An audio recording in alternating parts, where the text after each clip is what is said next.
Hey Drinking Buddies, thanks for supporting our pop-up events. You can pre-order Drinking Buddy snacks for pickup at Nozomi Sushi in Torrance on October 30th, or from Bizen Beer Bar next to Okayama Kobo Bakery in Anaheim on November 7th. Head to okayamakobo.usa.com/pop-up to check out menus and pre-order before we sell out. And for all of the Taste of Japan fans, we'll be hosting this fun Japanese food event once again on October 30th at Trade in Irvine. Enjoy your favorites from 6 vendors, including Drinking Buddy. Pre-order now at www.tasteofjpn.com. Then pick up between 4 p.m. and 7 p.m. on October 30th. And don't worry, Long Beach, we've got you covered too. We're back at Burger Daddy on Saturday, November 14th from 4 to 6 p.m.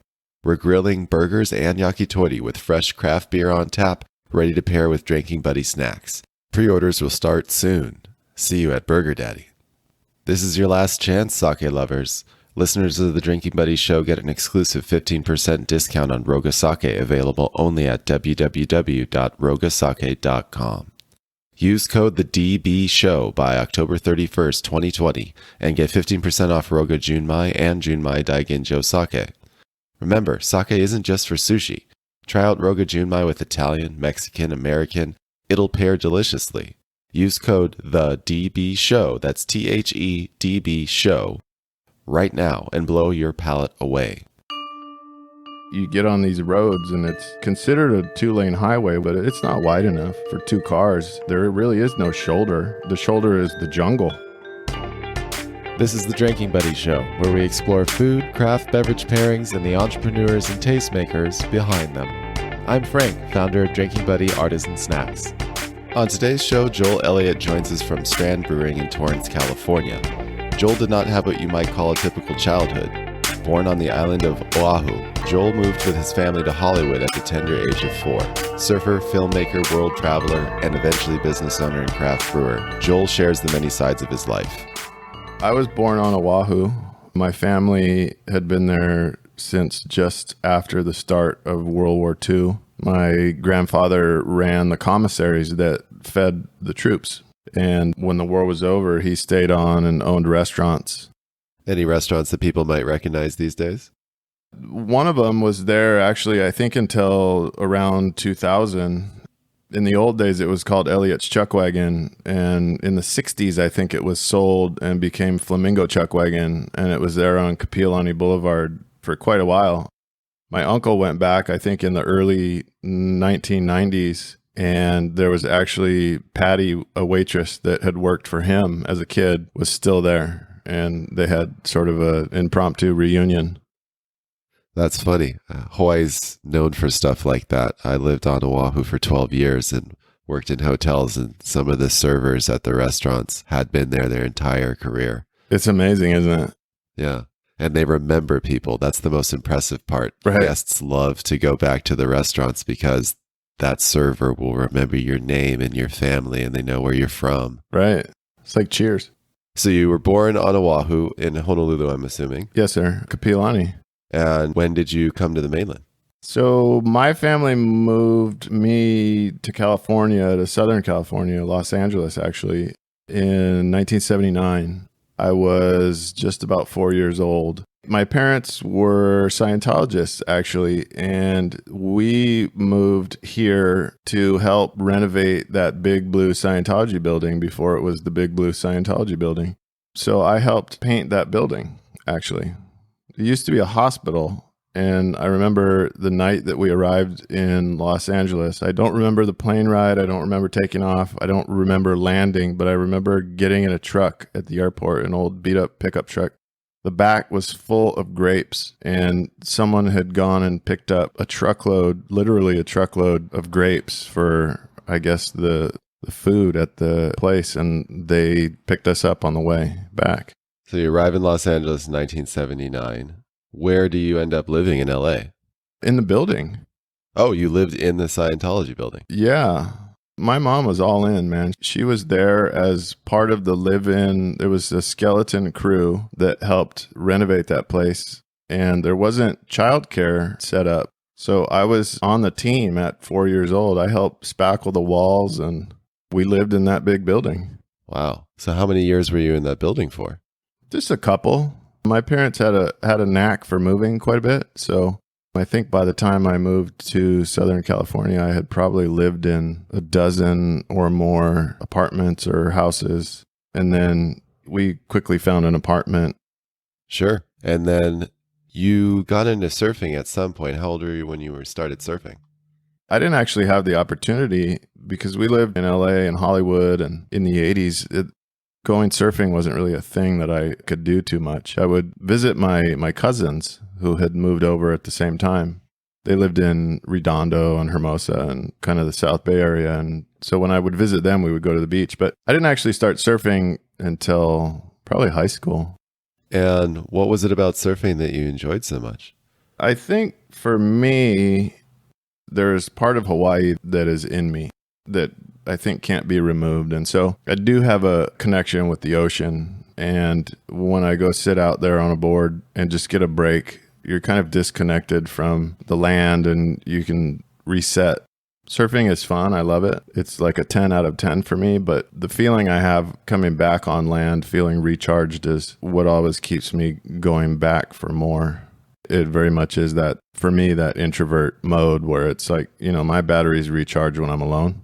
Now, do you always surf alone, or do you ever have any surf buddies you go with? No, I have friends, and surfing with friends is awesome. One of your co-founders, Rich Marcelo, was he a surfing buddy of yours? The short answer is yes. We met, though, through his niece, who was actually his age, because his parents had quite a few kids, and he's the youngest. So by the time he was born, his oldest sister had a daughter. So we, for a long time, and still do, call him Uncle Rich, but he's our age. So I met him through friends, and yeah, it kind of was based on surfing. Our early relationship revolved quite a bit around surfing and skating and stuff. So you guys surfed and skated, and then you had another partner, Jeff Parker. Was he also a surfer? Yeah, I met Jeff when I was in high school. He was living at the time on the Strand at 24th Street in Hermosa. So, obviously we made as much use of that house as we could, as much as his mom would tolerate. We've been kicked out more times than I can count. And I understand surfing also took you on a couple of travels. You made a surf documentary at some point. Yeah. In 2003, I had always been interested in photography and filmmaking, and in high school and after, I would put together little Super 8 movies. I had actually moved back to Hawaii in 98 and lived at Sunset and surfed every day and was a dishwasher and had an awesome time doing that. And at some point, I realized that it was very hard to do well in Hawaii as a dishwasher. That was sort of a level that you were going to hit in terms of ability to have a family or progress in life. Sure, it's great while you're single and young. Oh, it's perfect. Oh, Jesus, yeah. There's nothing better. I mean, that was a fun time. But yeah, if you want to grow and move on, especially if you're there kind of on your own and you have no support system in terms of family, it's difficult. Yeah, you cannot get by on just a dishwasher paycheck at some point. Right.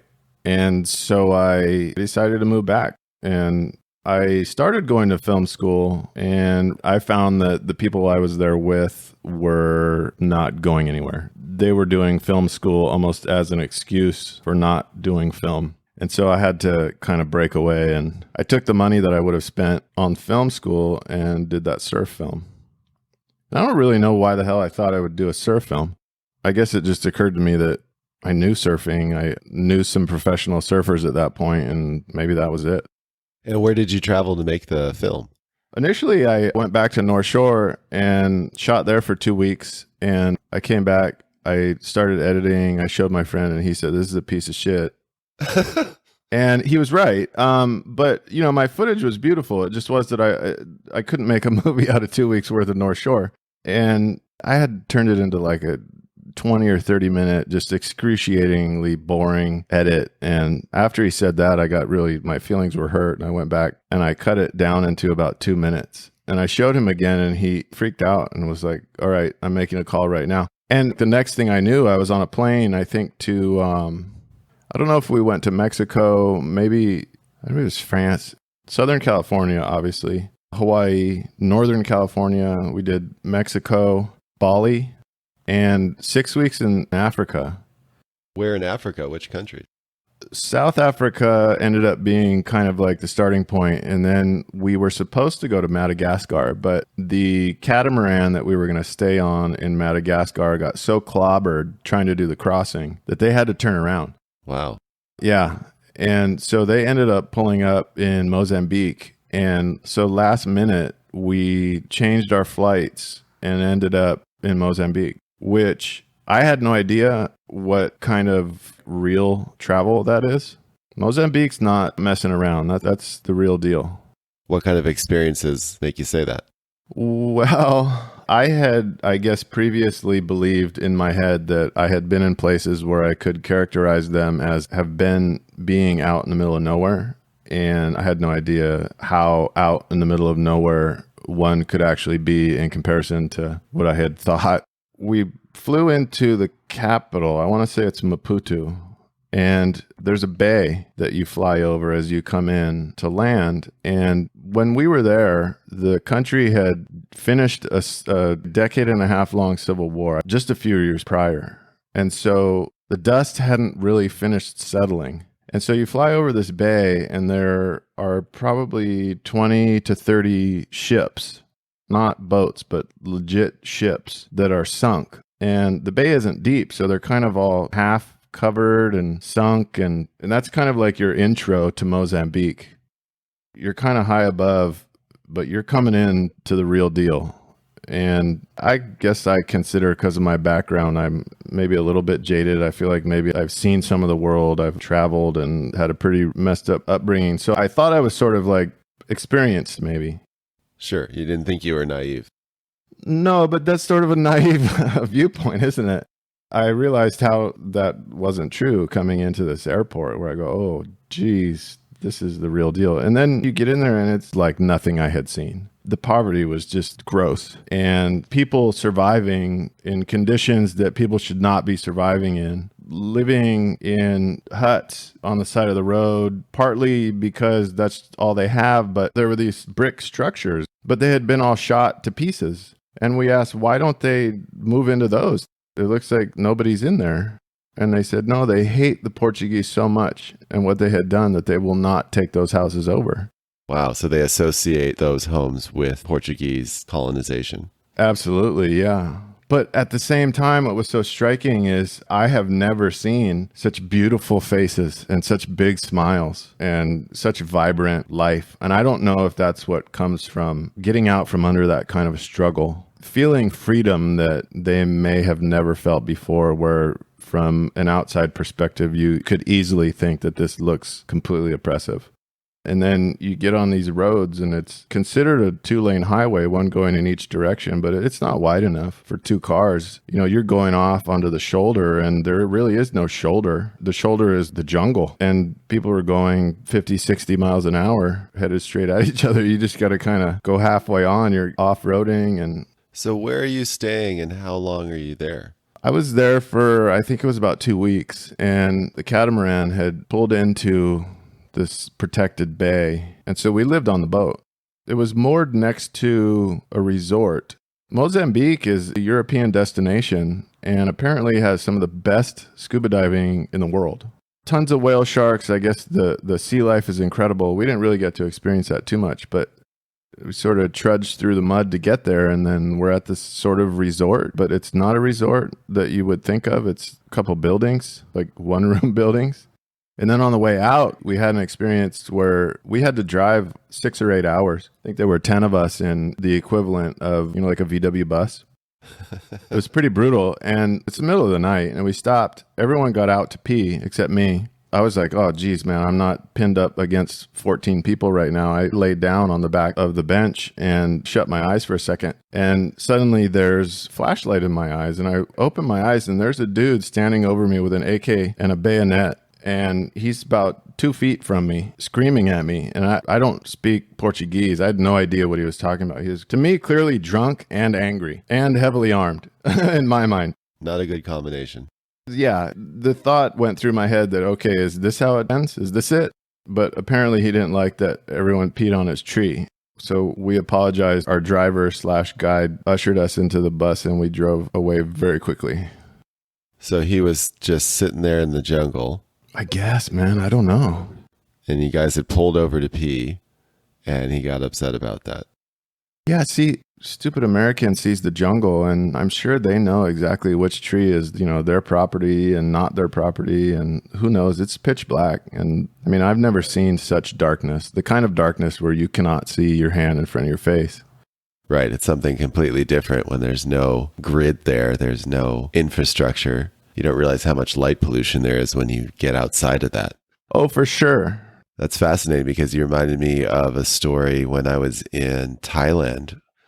A bunch of friends and I went down to Koh Samui and Koh Phangan, 2 islands, and we're all having fun at a bar, and one of our buddies steps out because there's no bathroom in the bar. He just goes out to pee in the bushes.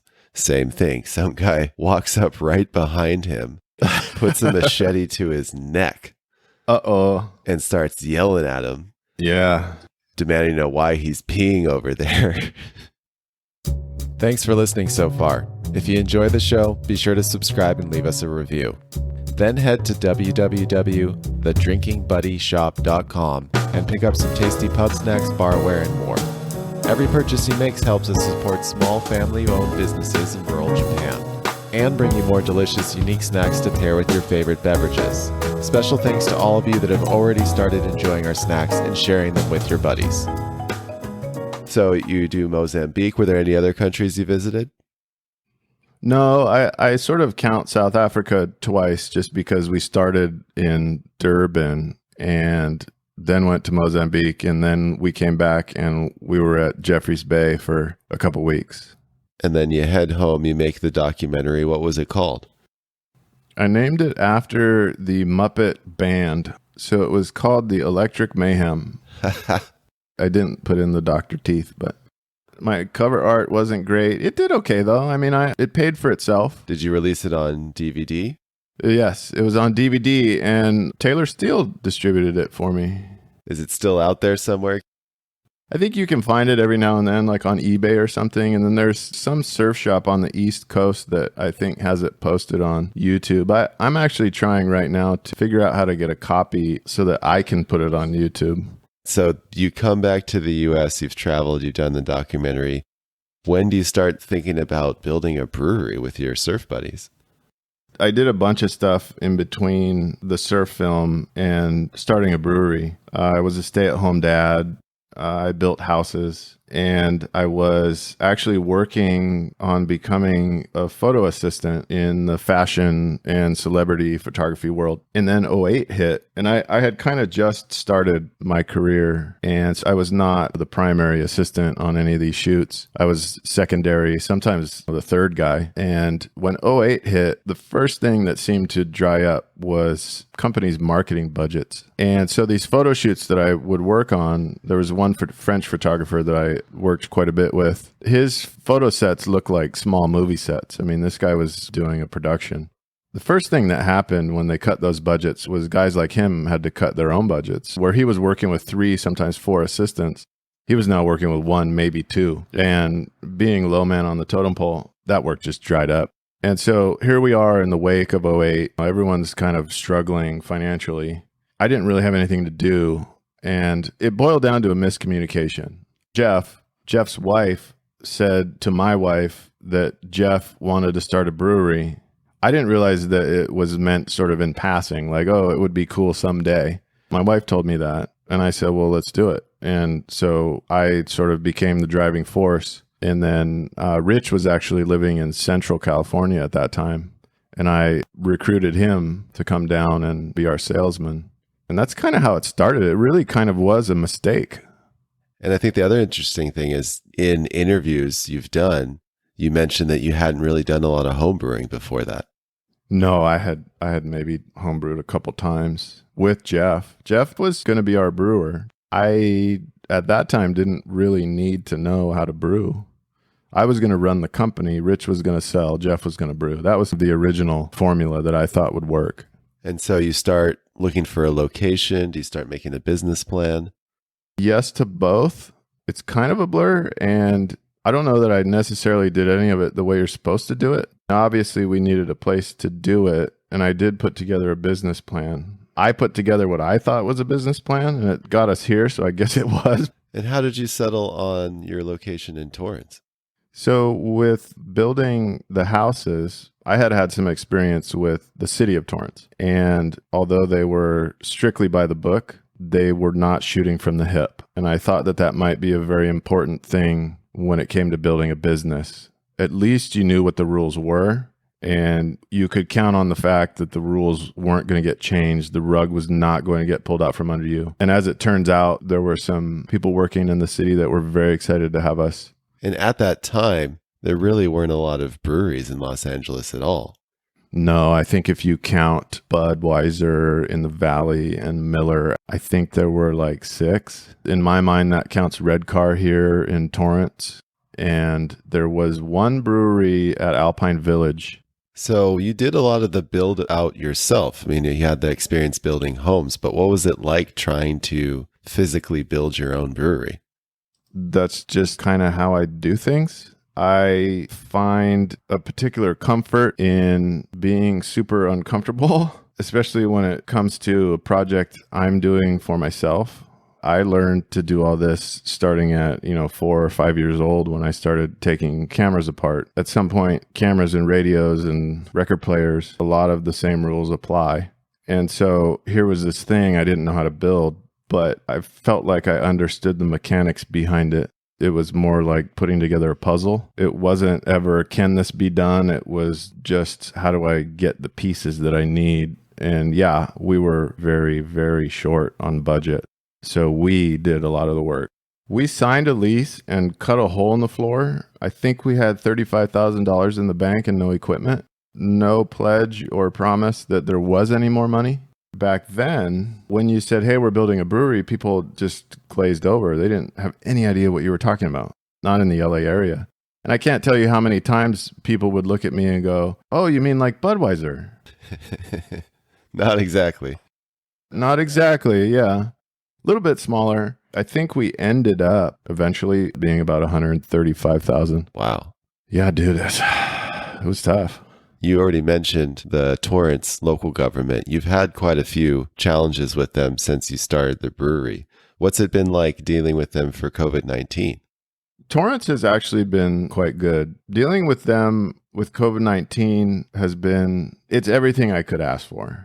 I don't want to say it's great because, this whole thing isn't great. There's nothing great about what's going on.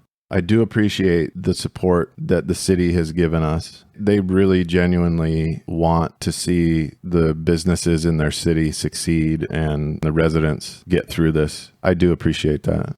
Now, how do you balance all of the hours you put into the brewery with your family life? If you had asked me that before COVID, I would have had a bullshit answer because I didn't before. I really didn't have any balance at all. And if there is a silver lining in my world as a result of COVID, it is being forced to figure out how to keep that balance. And it's hard. I enjoy working. Like I said, I somehow in some weird way enjoy being uncomfortable, working too much.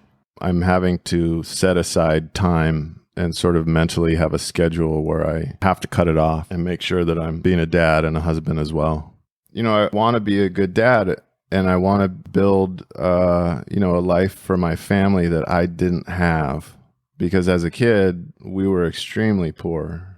And to build that, I don't have parents that had money or any real financial wherewithal. If I'm being honest, they were kind of a shit show. They just didn't really have the tools themselves to succeed at life. And so not only am I having to try to dig out of that lack of financial anything, but kind of having to figure it out without having anyone teach me, I know that I want to do better, but it's been a slog to kind of figure out what that means and how do you do that? Right.